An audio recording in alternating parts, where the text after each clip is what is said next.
Before diving into this incredible story, consider subscribing to the channel and hitting the bell. Every story here has something to say, and you won't want to miss a single one.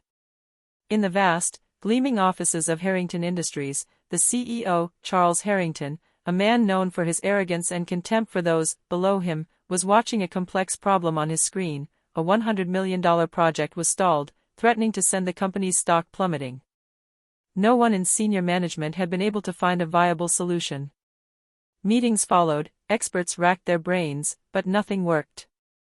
During this time, Malik Johnson, a 17-year-old boy, son of the company's janitor, spent most of his free time observing the employees and taking an interest in the computers and systems his father maintained. He knew the ins and outs of the company better than anyone, and his sharp mind never missed an opportunity to solve a puzzle. That day, while Malik was tidying up a meeting room, he noticed an inconsistency in the code and calculations on the screen he had left open. With impressive speed and logic, he corrected the error and proposed a method to optimize the project. A few minutes later, the screen flashed, the numbers realigned, and the 100 million problem was solved. The CEO, alerted by the sudden resolution, rushed into the room. His eyes scanned the numbers, his face changing from disbelief to rage, then to absolute astonishment. He turned around and saw Malik, the caretaker's son, his hands still on the keyboard, his gaze calm but determined. "Charles Harrington, how did you do that?" "Malik, I just followed the logic." Silence fell. The executives, accustomed to results coming only from their peers, were frozen. And the CEO, for the first time in his career, realized that talent is not measured by title or rank. In the immense corridors of Harrington Industries, every footstep echoed on the polished marble. Employees, dressed in their impeccable suits, rushed past, talking about figures, projections, and strategic meetings. But no one paid attention to the shadows silently sweeping the floors. Malik Johnson, the son of the maintenance man, had been there since 7 a.m., like every day. Malik had grown up in these halls.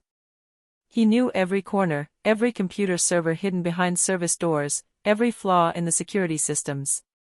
What seemed mundane to the executives was an intellectual playground to him. He wasn't just an observer, he saw what others ignored. That morning, an unusual tension hung in the air. The company's screens displayed a colossal project, $100 million contract in jeopardy. The experts were overwhelmed. Emergency meetings were held one after the other, yet no plan was working. Executives were sighing, banging on keyboards, and the CEO, Charles Harrington, behind his large bay window overlooking the city, did not hide his annoyance. Malik walked through the meeting room, broom in hand. He paused for a moment, glancing at the lit screen. His dark eyes lit up. A small, almost invisible inconsistency leapt out at anyone who knew how to look. He put down the broom, approached the keyboard, and began to type confidently. A few minutes later, the numbers realigned, the frozen calculations came back to life, and the 100 million problem was solved. The executives present were speechless. The CEO, alerted, burst in. "Who did this?" Harrington asked, his voice trembling between anger and disbelief. "Me," Malik replied calmly, his gaze fixed on the screen. A heavy silence fell. The executives, accustomed to talent coming only from the company's big names, no longer knew where to turn. The CEO, for his part, felt a wave of respect mixed with fear. For the first time, someone under his radar had solved a problem that no one else had been able to solve. "You, the janitor's son, you did this?" Harrington spat incredulously. "Yes," Malik replied, almost breathless. You're going to show me how?" asked the CEO, with a mixture of urgency and hidden admiration. That day, Malik realized something: titles meant nothing.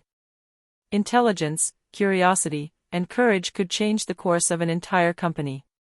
And Harrington would have to learn that genius does not always come from where you think. After the morning incident, Charles Harrington couldn't concentrate on anything else. In his glass-walled office, he stared at Malik as if trying to unravel some unsolvable mystery. Every gesture the young man made, every calm expression, seemed to challenge his authority.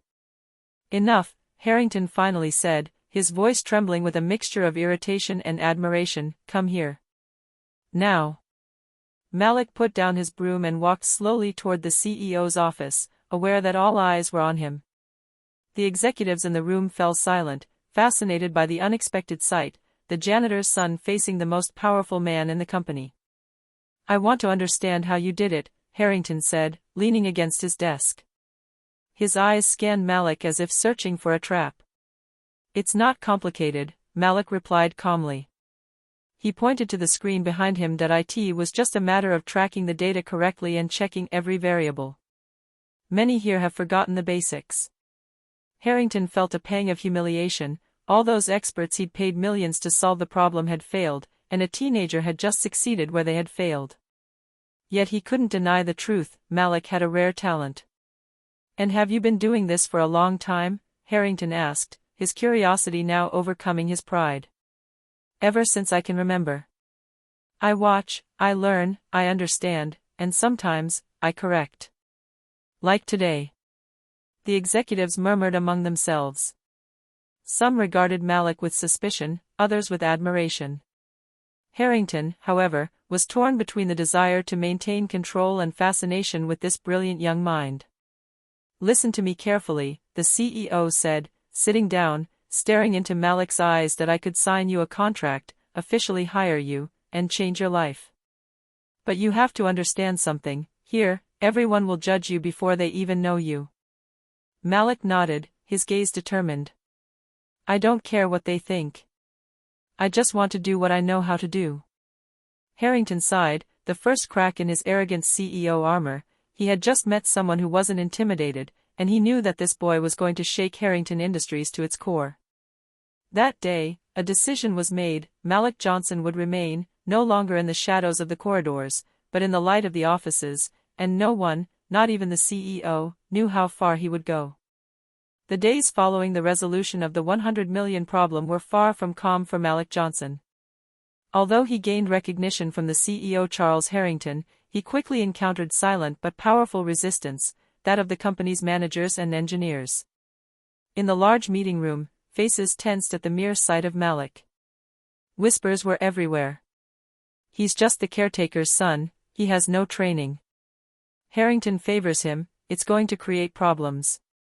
But Malik remained calm, observing the reactions, analyzing every gesture. He knew that in this world of numbers and power, competence alone was not enough. It was also necessary to navigate among egos and jealousies. The first serious challenge arose during a strategic presentation. The head of the department, Robert Stanton, an authoritarian and self-confident man, could not accept that a teenager should outshine experienced professionals. "PDG Harrington," said Stanton condescendingly, "maybe Malik got lucky, but real strategy requires experience. I suggest we redo the calculations, correctly this time." Malik, undaunted, replied, "If you want to redo the calculations, I advise you to check the variables you neglected. Otherwise, we'll waste time unnecessarily." Stanton burst out laughing, and some of the executives followed suit, mocking him. But Harrington, for the first time, raised his hand to silence him. "Enough," he said in a firm voice, "Malik has proven his worth. If you want this project to succeed, you will listen to his suggestions." Malik demonstrated his methods, explained his adjustments, and once again, the results exceeded expectations. The murmurs died down. Some executives even began taking notes, realizing they had underestimated this boy. Yet despite this success, Malik knew that jealousy would never completely disappear. Each success would attract more criticism, more challenges. But he was ready. He had learned to observe, understand, and act intelligently.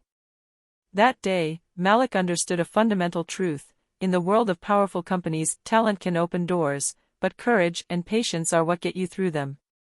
And as CEO Harrington looked at him with a mixture of pride and concern, Malik knew an even more difficult road lay ahead. Malik was beginning to settle into his new role at the company, but he knew that with every success came a host of hostile looks. The jealousy of the executives was palpable, but he wasn't alone. During a break in the main hall, he met Emily Carter, a young financial analyst who had worked for several years at Harrington Industries.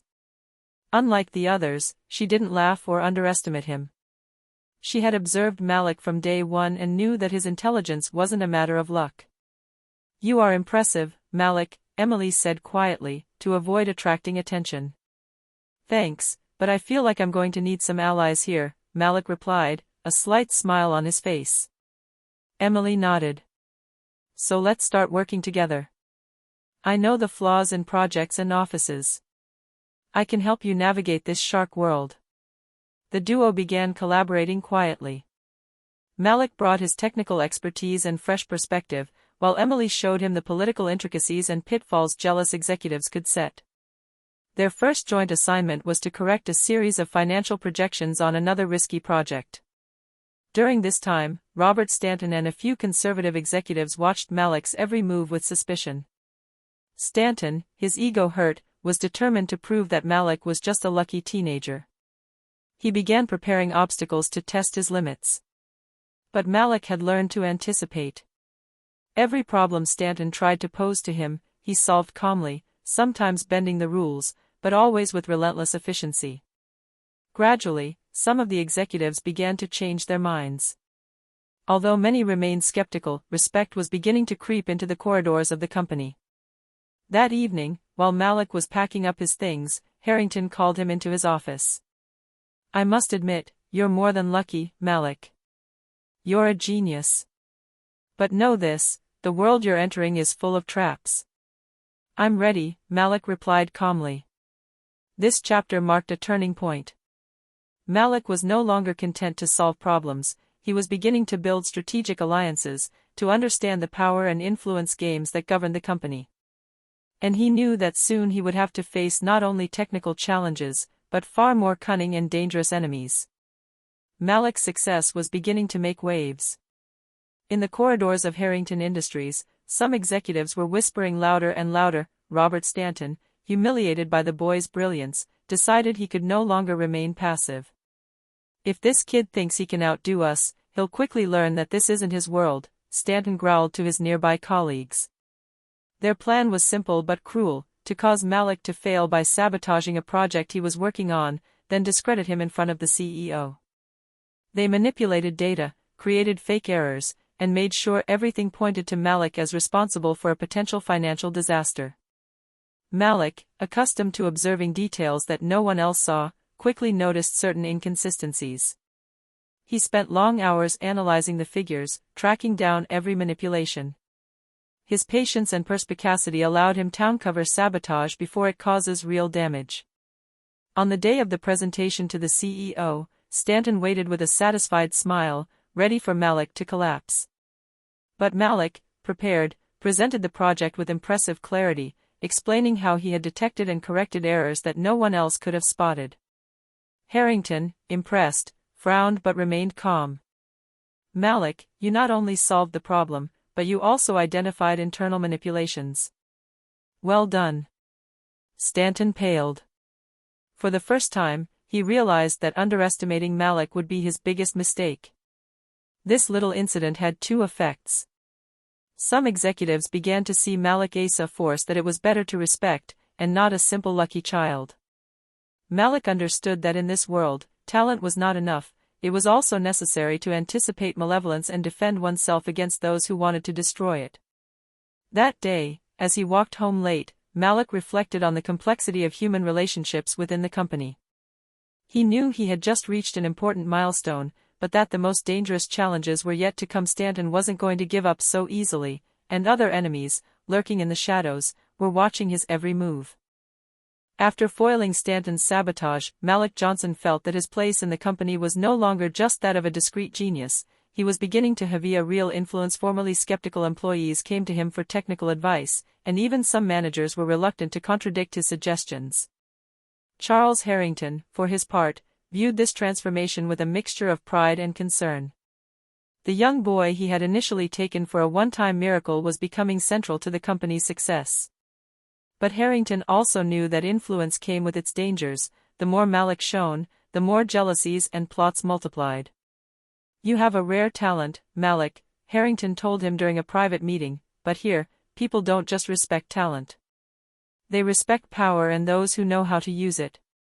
Malik nodded. "I know, and I intend to learn. That week, Malik began to use his intelligence to anticipate problems before they appear, suggesting improvements, and even advising the CEO on certain strategic decisions.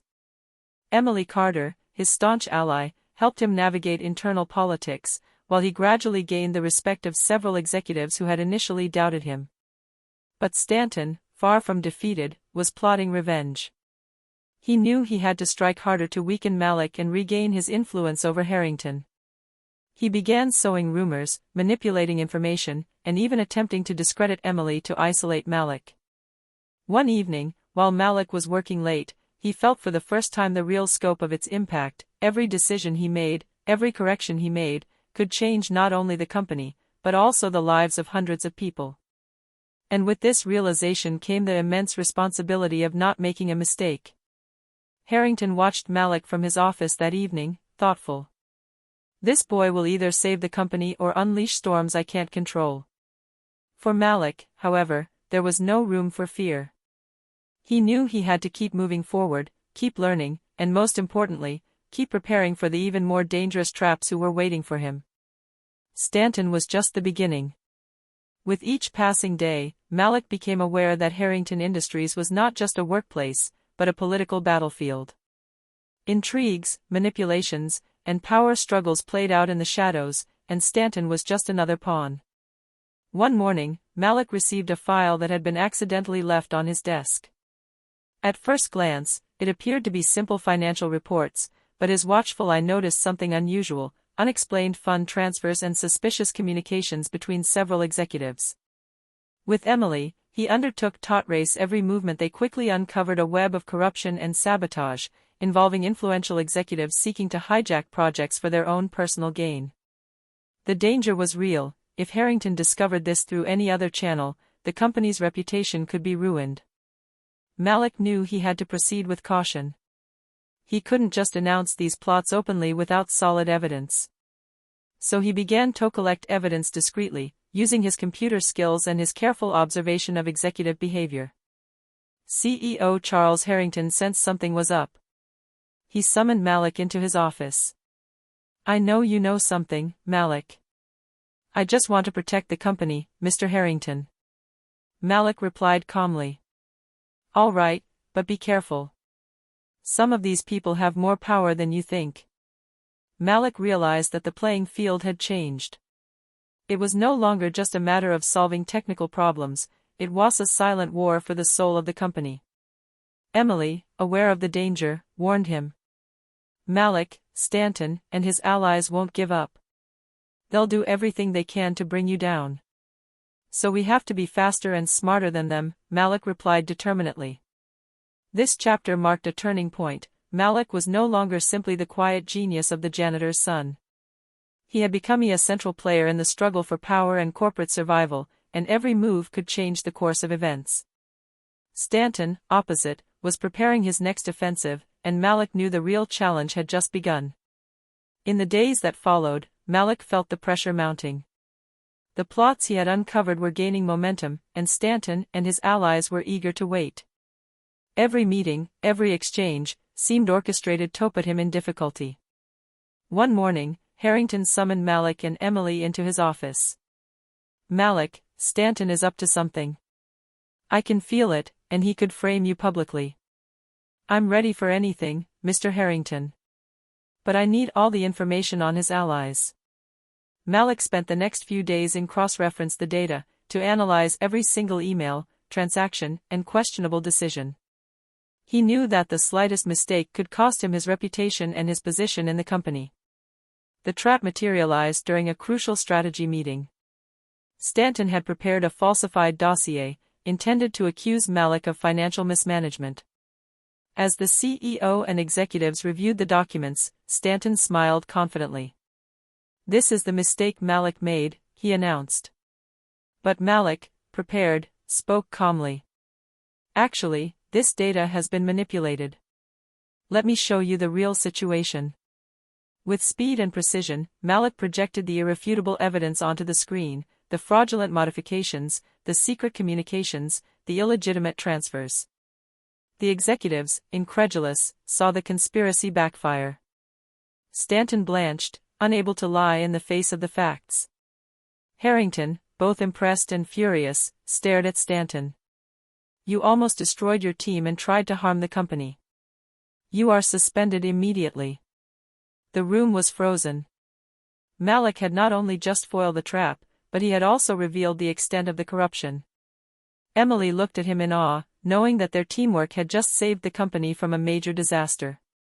That day, Malik understood that the world in which he was evolving was not only technical or strategic, it was a field where intelligence had to be accompanied by courage, patience, and discernment. As he left the room, Harrington stopped him. Malik, not only did you save this project, but you just proved that you are indispensable to Harrington Industries. But stay vigilant. Danger is never far away. Malik smiled inwardly. Stanton and his allies had just been neutralized, but he knew that the battle for power was only just beginning. After foiling Stanton's trap, Malik found himself under the watchful gaze of all frames. Those who had once despised him now regarded him with a mixture of respect and fear. But Malik knew that the real challenge was not immediate recognition, but in the way of managing its growing influence. Charles Harrington summoned Malik to his office to entrust him with a strategic mission. Malik, I want you to oversee the Phoenix Project. It's the most important project of the year, and it must succeed at all costs. You'll have complete freedom, but also complete responsibility. Malik felt the weight of this task. Overseeing a major project meant making critical decisions, arbitrating between experienced executives, and preventing jealousies from turning into sabotage. But he accepted calmly. I will do my best to ensure the success of this project, Mr. Harrington. Emily, always at his side, began helping him organize the team and identify each person's strengths and weaknesses. Malik used his analytical skills to redistribute responsibilities and introduce more efficient methods. Within weeks, the progress was spectacular. But not everything was rosy. Some executives, still jealous, tried to subtly undermine his authority, delayed reports, conflicting recommendations, and even attempts to exclude Emily from important decisions. Malik, however, anticipated every move, turning each attack into an opportunity to demonstrate his competence and composure. One evening, Harrington observed Malik in a meeting with his team. You're no longer just a quiet genius, you're a true leader. But remember, the higher you go, the more pressure you have. Malik understood that recognition and power came with a price. It was no longer simply a matter of solving technical problems, it involved managing egos, conspiracies, and enormous expectations. And he was ready to take on this role, knowing that his ability to remain calm, intelligent, and strategic would be the key to his success. This chapter revealed an essential truth for Malik: having talent is good, but knowing how to use it to influence, protect, and succeed in a hostile environment is what makes the difference. The Phoenix Project had become a symbol of the genius and determination of Malik Johnson. Under his supervision, the company had achieved unexpected results, and even the most skeptical executives had to recognize his talent and leadership. Charles Harrington, who had seen Malik grow from a simple janitor's son to a strategic pillar of the company, could no longer deny his value. At a company meeting, he spoke in front of all the employees and managers. Today, we celebrate not only the success of the Phoenix Project, but also the exceptional talent of a young man whose intelligence and determination have changed the course of our company. Malik Johnson, you are no longer the janitor's son, you are one of us. The room erupted in applause. Malik, usually quiet, felt a surge of pride and satisfaction. But he knew that recognition was only a step. He had learned that respect is earned through actions and consistency, not titles. Malik turned to Emily, who smiled at him.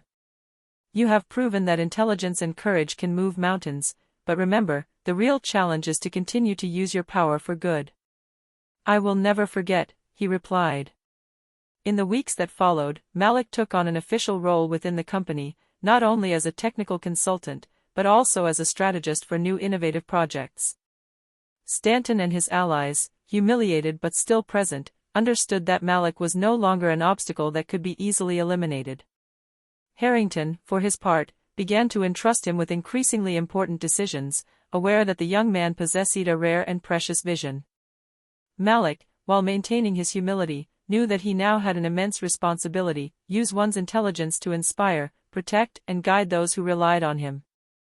Thus it was that the janitor's son, once invisible in the halls of Harrington Industries, became a key figure in the company, proving that skill, courage, and determination can overcome all prejudices and obstacles.